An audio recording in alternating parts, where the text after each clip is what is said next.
The Blue Tower by Evelyn E. Smith. Ludovic Eversole sat in the golden sunshine outside his house, writing a poem as he watched the street flow gently past him. There were very few people on it, for he lived in a slow part of town, and those who went in for travel generally preferred streets where the pace was quicker. Moreover, on a sultry spring afternoon like this one, there would be few people wandering abroad. Most would be lying on sun-kissed white beaches, or in sun-drenched parks, or, for those who did not fancy being either kissed or drenched by the sun, basking in the comfort of their own air-conditioned villas.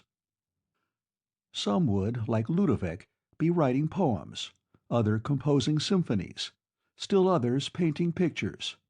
Those who were without creative talent, or the inclination to indulge it, would be relaxing their well-kept golden bodies in whatever surroundings they had chosen to spend this particular one of the perfect days that stretched in an unbroken line before every member of the human race from the cradle to the crematorium.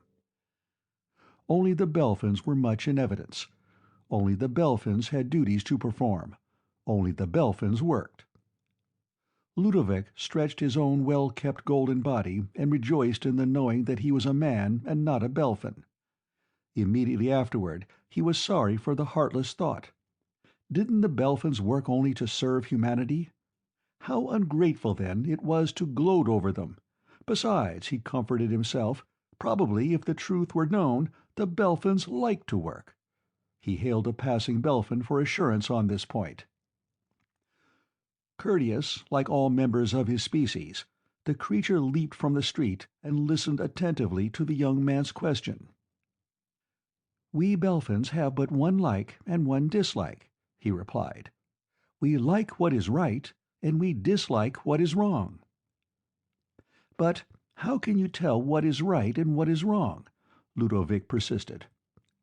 "We know," the Belphin said, gazing reverently across the city to the blue spire of the tower where the Belphin of Belphins dwelt, in the constant communication with every member of his race at all times, or so they said. "That is why we were placed in charge of humanity. Some day you too may advance to the point where you know, and we shall return whence we came." "But who placed you in charge?" Ludovic asked. "And whence did you come?" Fearing he might seem motivated by vulgar curiosity, he explained, "I am doing research for an epic poem." A lifetime spent under their gentle guardianship had made Ludovic able to interpret the expression that flitted across the Belphin's frontispiece as a sad, sweet smile. "We come from beyond the stars," he said. Ludovic already knew that. He had hoped for something a little more specific. "We were placed in power by those who had the right, and the power through which we rule is the power of love. Be happy." And with that conventional farewell, which also served as a greeting, he stepped onto the sidewalk and was borne off. Ludovic looked after him pensively for a moment, then shrugged. Why should the Belphins surrender their secrets to gratify the idle curiosity of a poet? Ludovic packed his portable scriptwriter in its case and went to call on the girl next door, whom he loved with a deep and intermittently requited passion. As he passed between the tall columns leading to the Flockhart courtyard, he noted with regret that there were quite a number of Corisanda's relatives present, lying about sunning themselves and sipping beverages which probably touched the legal limit of intoxicability. Much as he hated to think harshly of anyone, he did not like Corisanda Flockhart's relatives.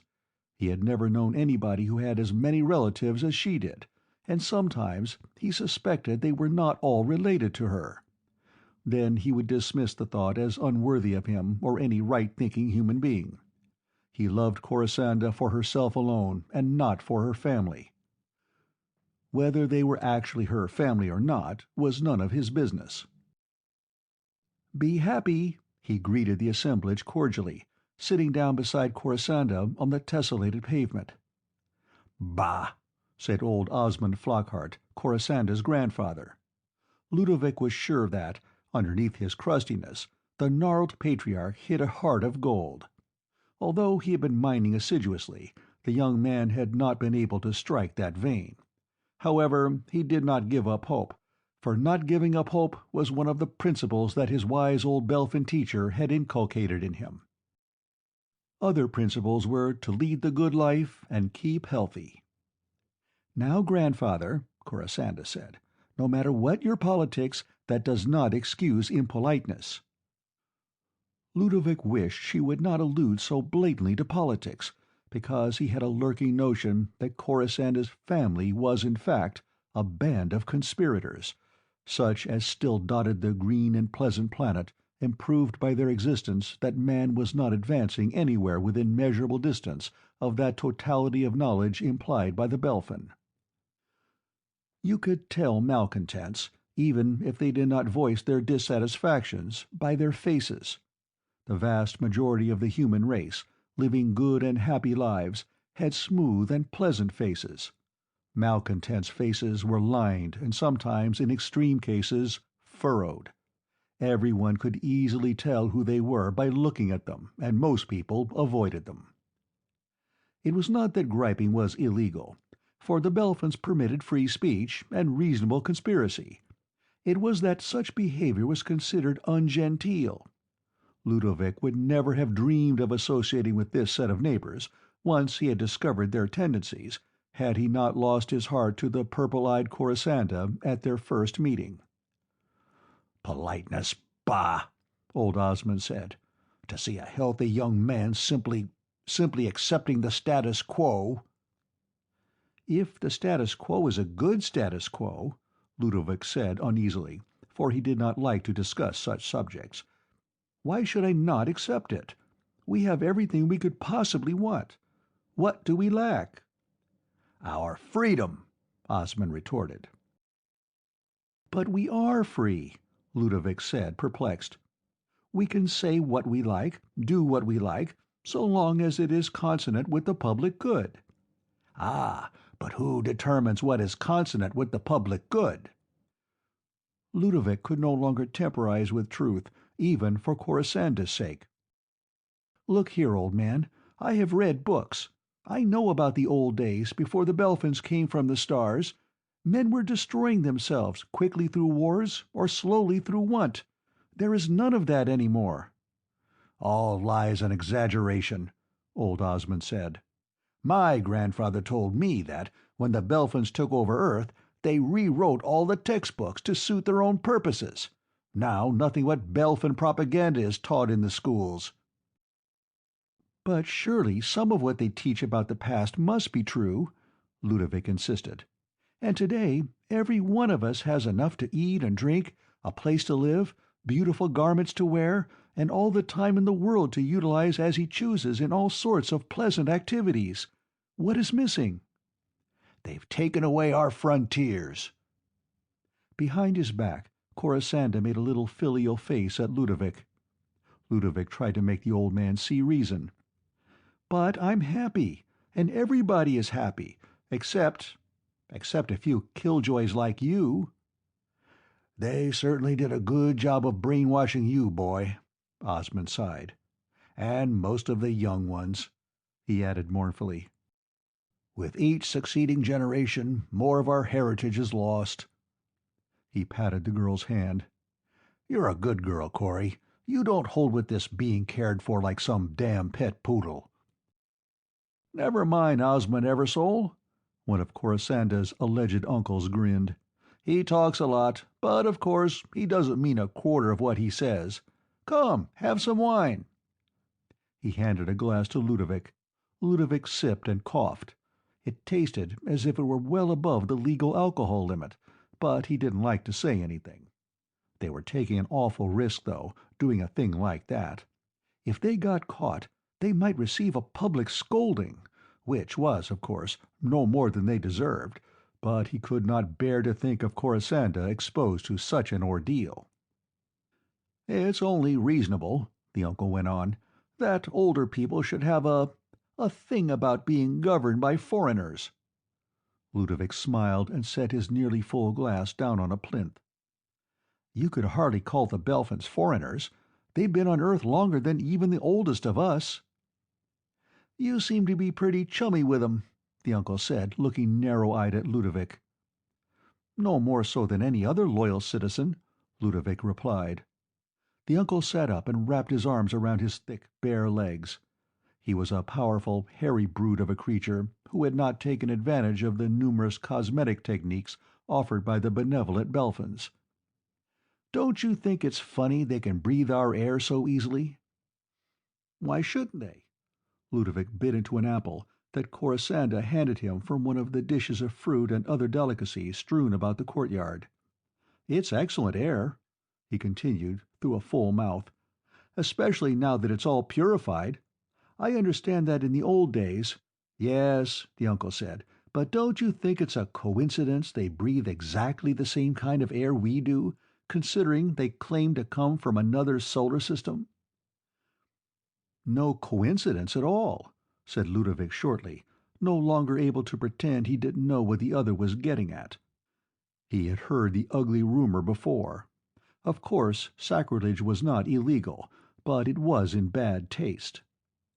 Only one combination of elements spawns intelligent life.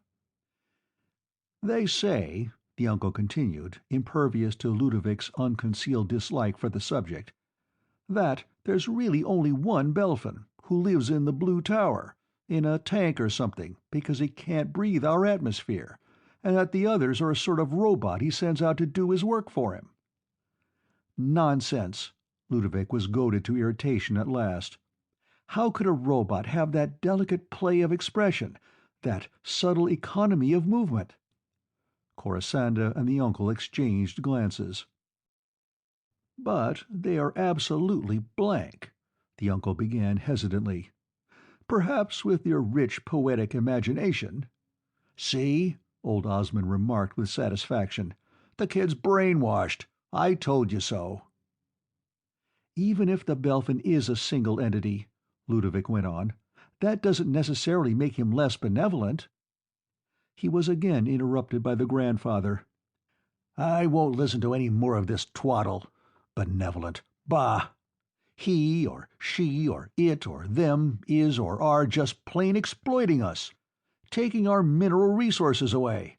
I've seen 'em loading ore on the spaceships, and exchanging it for other resources from the stars," Ludovic said tightly, "without which we could not have the perfectly balanced society we have today, without which we would be, technologically, back in the Dark Ages from which they rescued us." "It's not the stuff they bring in from outside that runs this technology," the uncle said. "It's some power they've got that we can't seem to figure out, though Lord knows we've tried," he added musingly. "Of course they have their own source of power," Ludovic informed him, smiling to himself, for his old Belphin teacher had taken great care to instill a sense of humor into him. "A Belphin was explaining that to me only today." 20 heads swiveled toward him. He felt uncomfortable, for he was a modest young man and did not like to be the cynosure of all eyes. "Tell us, dear boy," the uncle said, grabbing Ludovic's glass from the plinth and filling it, "what exactly did he say?" "He said the Belphins rule through the power of love." The glass crashed to the tesserae as the uncle uttered a very unworthy word. "And I suppose it was love that killed Mieczysław and George when they tried to storm the Blue Tower," old Osmond began, then halted at the looks he was getting from everybody. Ludovic could no longer pretend his neighbors were a group of eccentrics whom he himself was eccentric enough to regard as charming. "So," he stood up and wrapped his mantle about him, "I knew you were against the government, and of course you have a legal right to disagree with its policies, but I didn't think you were actual— he dredged a word up out of his school days— anarchists." He turned to the girl, who was looking thoughtful as she stroked the glittering jewel that always hung at her neck. "Corisanda, how can you stay with these—" he found another word— "these subversives?" She smiled sadly. "Don't forget, they're my family, Ludovic, and I owe them dutiful respect, no matter how pig-headed they are." She pressed his hand. "But don't give up hope." That rang a bell inside his brain. "I won't," he vowed, giving her hand a return squeeze. "I promise I won't." Outside the Flockhart villa he paused, struggling with his inner self. It was an unworthy thing to inform upon one's neighbors. On the other hand, could he stand idly by and let those neighbors attempt to destroy the social order? Deciding that the greater good was the more important, and that, moreover, it was the only way of taking Corisanda away from all this, he went in search of a Belphin. That is, he waited until one glided past and called to him to leave the walk. "I wish to report a conspiracy at number 7 Mimosa Lane," he said. "The girl is innocent, but the others are in it to the hilt." The Belphin appeared to think for a minute. Then he gave off a smile. "Oh, them," he said. "We know.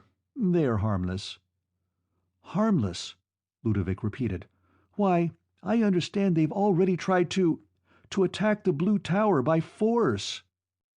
"Quite, and failed. For we are protected from hostile forces, as you were told earlier, by the power of love." Ludovic knew, of course, that the Belphin used the word love metaphorically, that the tower was protected by a series of highly efficient barriers of force to repel attackers, barriers which, he realized now, from the sad fate of Mieczysław and George, were potentially lethal. However, he did not blame the Belphin for being so cagey about his race's source of power, not with people like the Flockharts running about subverting and what-not. "You certainly do have a wonderful intercommunication system," he murmured.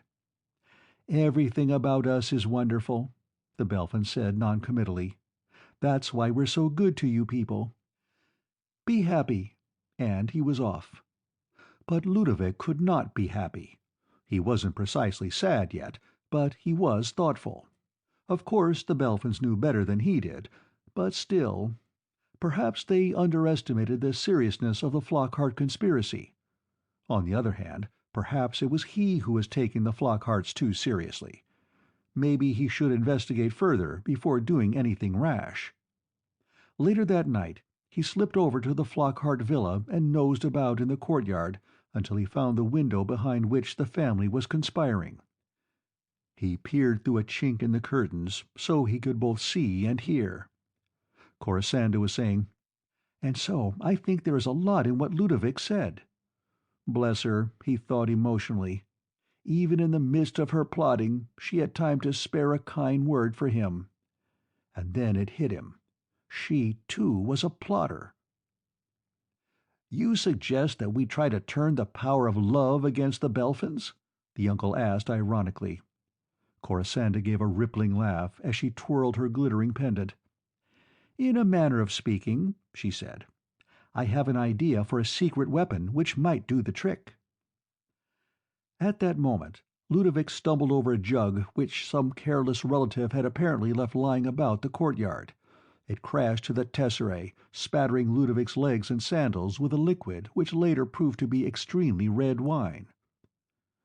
"There's someone outside," the uncle declared, half rising. "Nonsense," Corisanda said, putting her hand on his shoulder. "I didn't hear anything." The uncle looked dubious, and Ludovic thought it prudent to withdraw at this point. Besides, he had heard enough. Corisanda, his Corisanda, was an integral part of the conspiracy. He lay down to sleep that night beset by doubts. If he told the Belphins about the conspiracy, he would be betraying Corisanda.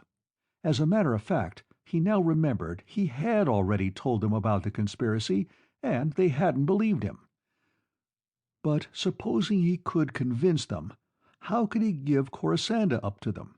True, it was the right thing to do, but for the first time in his life he could not bring himself to do what he knew to be right.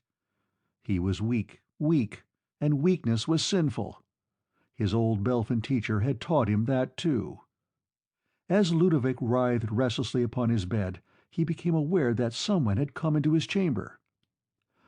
"Ludovic," a soft, beloved voice whispered, "I have come to ask your help." It was so dark he could not see her, but he knew where she was only by the glitter of the jewel on her neck chain as it arced through the blackness. "Corisanda," he breathed. "Ludovic," she sighed. Now that the amenities were over, she resumed. "Against my will, I have been involved in the family plot. My uncle has invented a secret weapon which he believes will counteract the power of the barriers." "But I thought you devised it." "So it was you in the courtyard. Well, what happened was, I wanted to gain time, so I said I had a secret weapon of my own invention, which I had not perfected, but which would cost considerably less than my uncle's model. We have to watch the budget, you know, because we can hardly expect the Belphins to supply the components for this job. Anyhow, I thought that, while my folks were waiting for me to finish it, you would have a chance to warn the Belphins." "Corisanda," he murmured, "you are as noble and clever as you are beautiful." Then he caught the full import of her remarks. "Me? But they won't pay any attention to me." "How do you know?" When he remained silent, she said, "I suppose you've already tried to warn them about us." I said you had nothing to do with the plot." "That was good of you." She continued in a warmer tone. "How many Belphins did you warn, then?" "Just one. When you tell one something, you tell them all. You know that. Everyone knows that." "That's just theory," she said. "It's never been proven. All we do know is that they have some sort of central clearinghouse of information, presumably the Belphin of Belphins. But we don't know that they are incapable of thinking or acting individually. We don't really know much about them at all. They're very secretive." "Aloof," he corrected her, "as befits a ruling race, but always affable. You must warn as many Belphins as you can." "And if none listens to me?" "Then," she said dramatically, "you must approach the Belphin of Belphins himself." "But no human being has ever come near him," he said plaintively. "You know that all those who have tried perished, and that can't be a rumor, because your grandfather said—" "But they came to attack the Belphin. You're coming to warn him. That makes a big difference." "Ludovic," she took his hands in hers. In the darkness, the jewel swung madly on her presumably heaving bosom. "This is bigger than both of us. It's for Earth." He knew it was his patriotic duty to do as she said. Still, he had enjoyed life so much.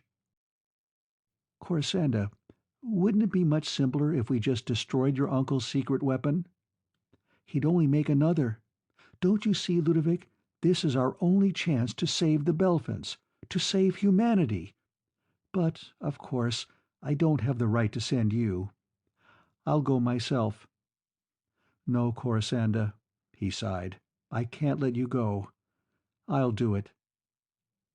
Next morning he set out to warn Belphins. He knew it wasn't much use, but it was all he could do.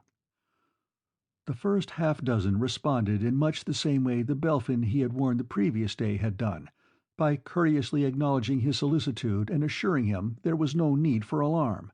They knew all about the Flockharts, and everything would be all right.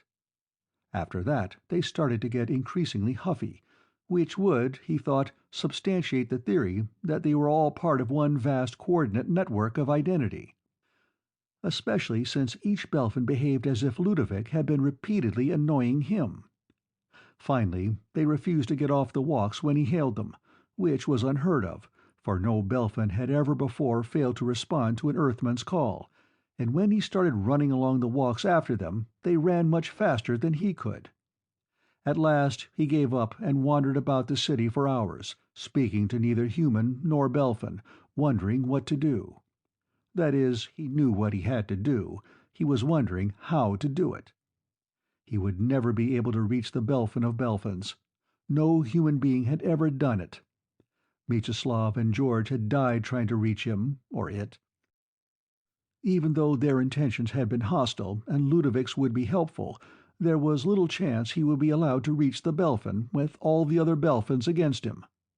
What guarantee was there that the Belphin would not be against him too? And yet he knew that he would have to risk his life.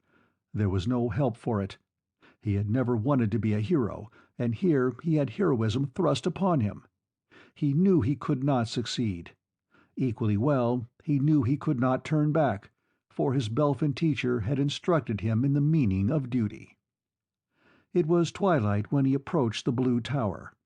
Commending himself to the infinite virtue, he entered.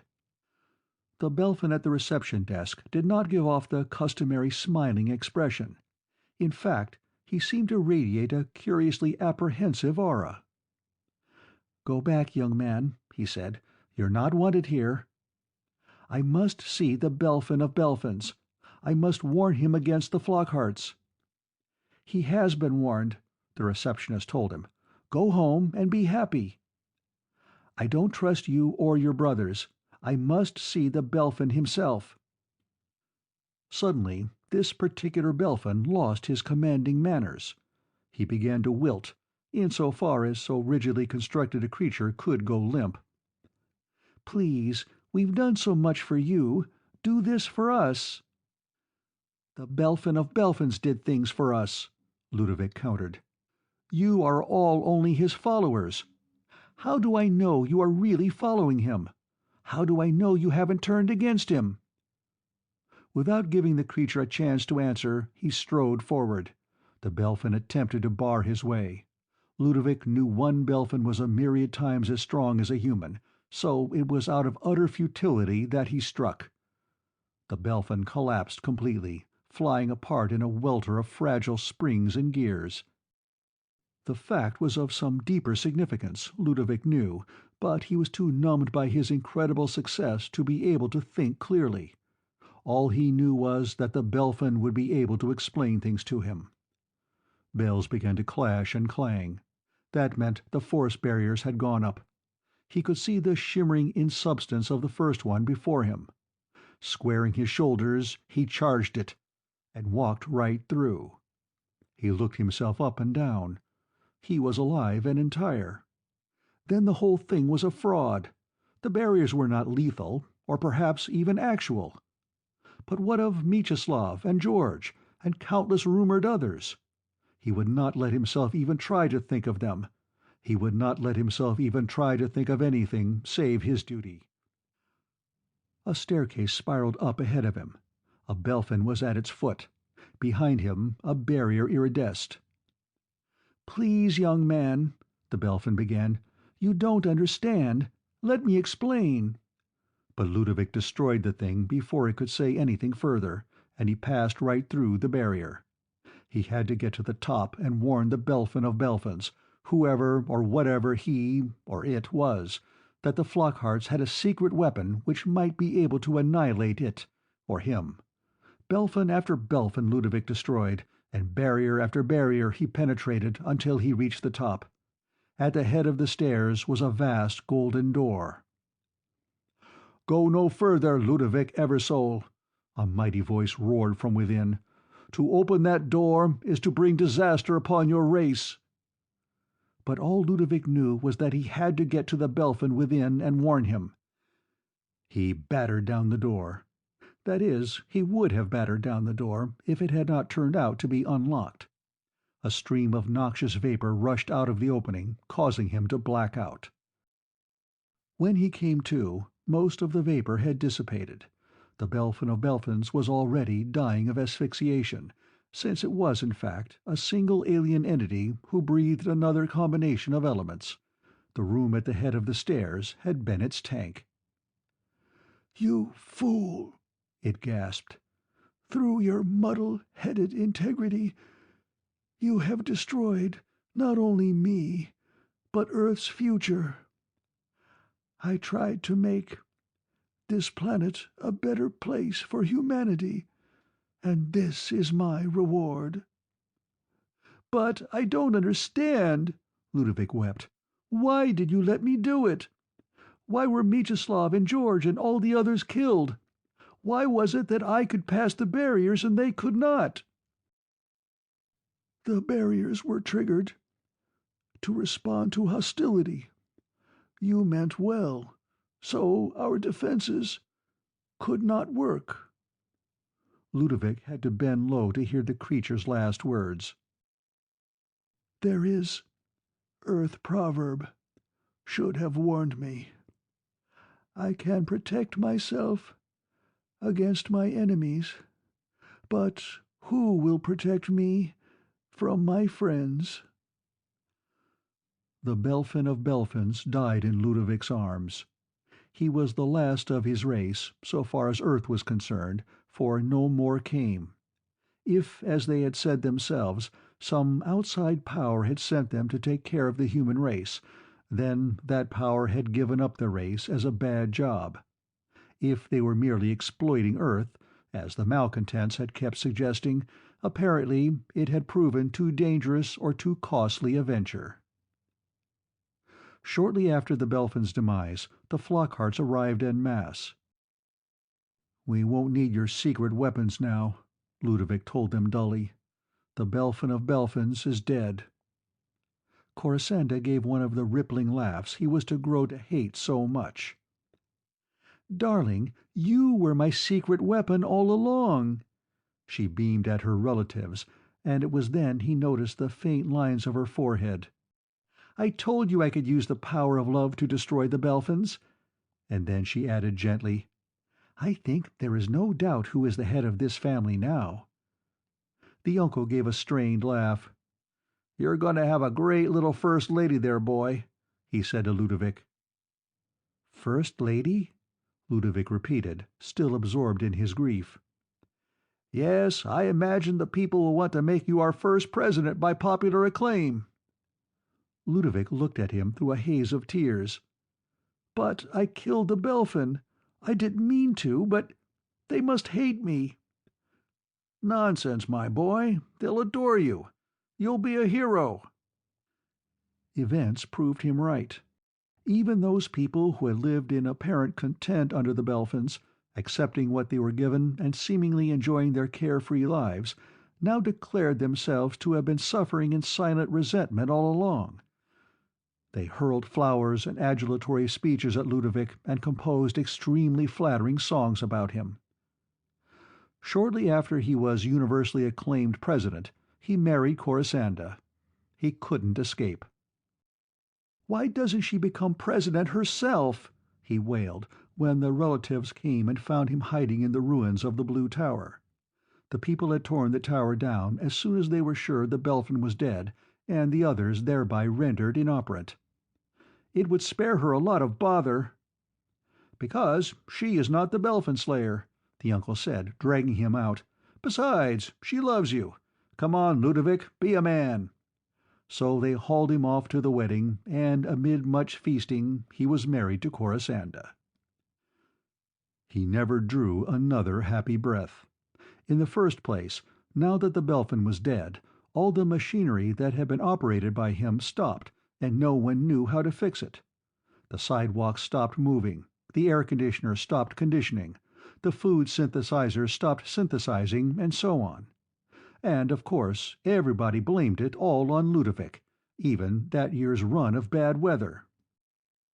There were famines, riots, plagues, and, after the waves of mob hostility had coalesced into national groupings, wars. It was like the old days again, precisely as described in the textbooks. In the second place, Ludovic could never forget that, when Corisanda had sent him to the Blue Tower, she could not have been sure that her secret weapon would work. Love might not have conquered all. In fact, it was the more likely hypothesis that it wouldn't, and he would have been killed by the first barrier. And no husband likes to think that his wife thinks he's expendable. It makes him feel she doesn't really love him. So, in 30th year of his reign as dictator of Earth, Ludovic poisoned Corisanda. That is, had her poisoned, for by now he had a minister of assassination to handle such little matters, and married a very pretty, very young, very affectionate blonde. He wasn't particularly happy with her either, but at least it was a change. The end of The Blue Tower by Evelyn E. Smith.